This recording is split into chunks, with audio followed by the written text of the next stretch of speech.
Influence and power are like a seed. It starts small, but with nurturing and care, they can grow into a tree that bears fruit for years. But how did I cultivate my influence and power to become the relational and authorizing leader I am today?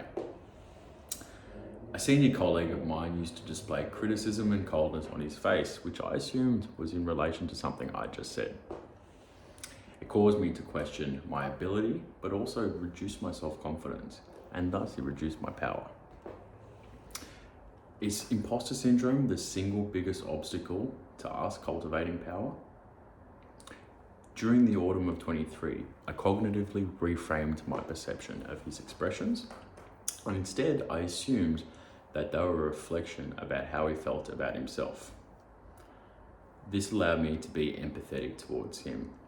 Our relationship developed a vulnerability and openness, but over time, a genuine likability developed for one another.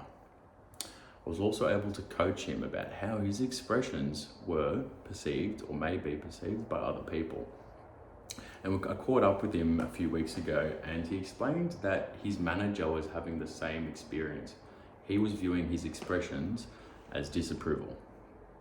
He'd worked through this, and now his relationship is beginning to flourish. He's actually in the running to get a promotion that he'd been striving towards for years from that manager. This person is now my biggest advocate and my most impactful reference that I use when I apply for new roles.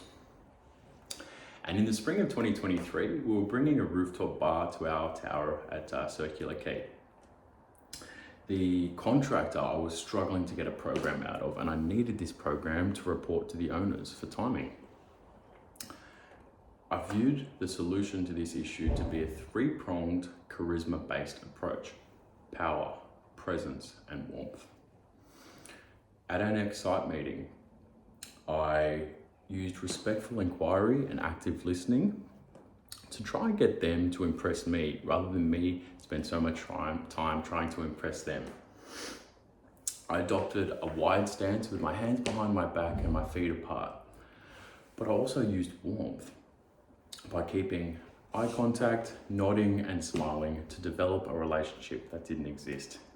It was so impactful. 15 minutes after the meeting, they sent me the program. So clearly it had been on their desk for ages. I don't know why they didn't send it to me. Passed it on to the owners, and they were elated. So much so that they publicly acknowledged myself as being reliable and a value-add resource to the project. This not only increased my relational influence in the team, but my power within the organization. In April 2023, I was invited to a networking event.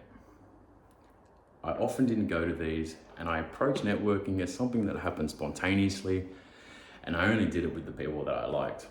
However, this severely restricted my access to information and resources.